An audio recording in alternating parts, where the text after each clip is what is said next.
right-hand side, we have, representing Team Dignitas, Bling and Dream, I believe, are both out, but this guy is still hanging in there, flying the team colors. We have Tefel. There's some Team Dignitas fans out there. That is obvious. Let's see if we can get at least one cheer out for the opponent of Tefel, spawning in the bottom left spawn position, coming all the way through the BYOC qualifiers. It's Phamut. There's like one guy who's like Phamut's drinking buddy in the front row. He wants him to win because it's like, if he wins, he'll buy me a pint. If he wins a lot of games, he's going to be in a good mood, and I might be able to sneak some beers off of him, or some lagers, as you say here. I mean, I don't like lager. Lager, beer, I don't even really know what the difference is. Oh, it's okay, because at the pub quiz later, I suspect there'll be more than a couple of Jaeger bombs on the table. Oh, couldn't possibly comment. I don't usually drink alcohol, but I'll make an exception. The I-Series pub quiz is the stuff of legends. I think it's going to be broadcast on the streams later on as well. It's absolutely insane. An entire hall filled with nerds and the coolest pub quiz on the planet. So really looking forward to that. We have the Overlord in the new skin, or as I like to call it, the Broodlord rather, Halloween costume.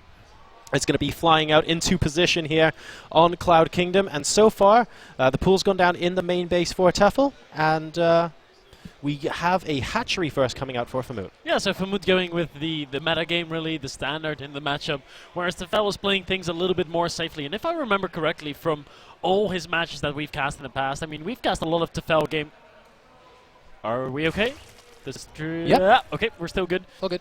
What I was saying was that we cast a lot of Tefel's games in the Playham days. Oh, that's right. Yeah, it used to be like the Playham Hyun Violet Daily. Yeah, and he used to with be in there. Tefel just like chucking in the odd appearance as well. Yeah, he was doing really well. Has won a number of Playham dailies, so we did get to see a little bit of his play. And I believe he's one of those players who is not that confident into going hatch first in ZVZ all the time.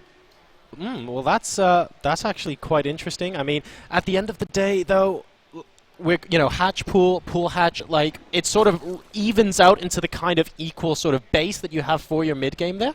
He's it's not really going to be too much of an advantage or a disadvantage at this point in the game. And to be honest, technically speaking, of course, the pool first, the ability to get those lings potentially out sooner, does give you that little bit of peace of mind as well. Yeah, it does. You're not going to be as vulnerable to an 9 pool, 8 pool, 10 pool that could be coming your way to punish that early expansion. But we've really seen a decline in the amount of 8 pool, 9 pool, 10 pools that we see to try and punish that hatchery first. Because players just, they're dealing with it better. They know how to react.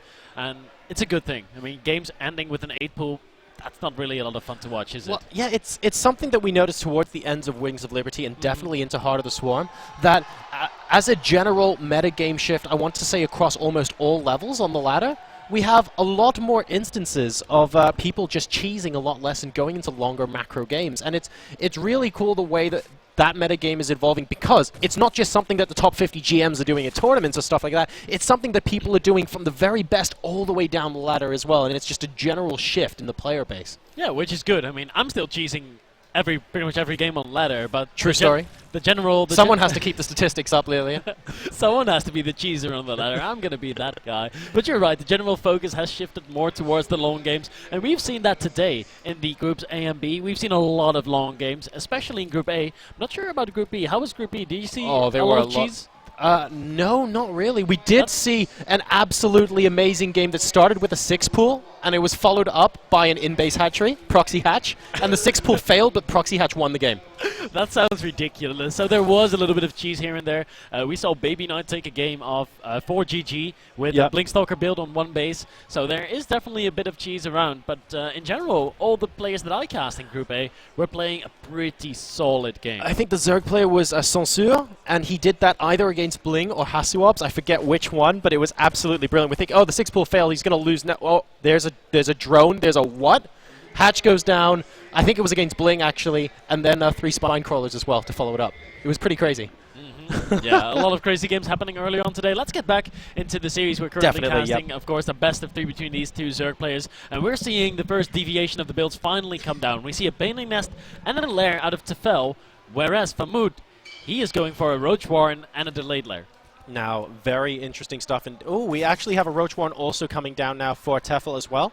So they may eventually end up transitioning into the same thing. But note that Tefel has, Actually, is it Tefel? Hang on, where's the Baneling Nest? Couldn't find it. There we go, right next to the main. So Tefel's got the Baneling Nest and Phamut doesn't. Let's see if he's able to do something with that. 18 Lings now on the way for Phamut. Yeah, Phamut's going to be pumping out a lot of Lings. Maybe he wants to hit some kind of a timing before the Mutalisks that Tefel could be going for are going to be coming out. Tefel is now going to be going up to 4 gas. Could be an indication of some Mutalisk play. And he is trying to expand to a 4th base. Phamut is going to be attacking that. There are a lot of Banelings there. Ooh, good detonation there. Gets a lot of Lings, but not quite enough. 2 Banelings detonating there, whereas 1 would have killed them all too. Yep, and those Zerglings, of course, with their fairy wings by the looks of things. A really nice little skin there in Heart of the Swarm. Going to be trying to do some damage to Tefel right now. Can he do so? A Baneling is morphing in. It's so close to completing. Needs to be oh so careful. And he will be able to get out of there. Spinecrawler now rooting at the wall and more Banelings flowing in. Phamut is going to have to duck back. Yeah, Phamut currently making 6 Overlords. That's a lot. He got into a pretty heavy supply block and was hindered from any kind of production.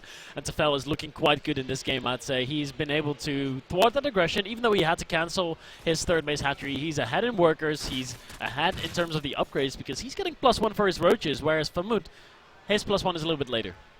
Yeah, that's right. I mean, unless there's some sort of very specific timing he's going to hit here, the difference, admittedly, in the +1 attack is around just over a minute in game time, so there is the potential for a bit of an attack from Tefel.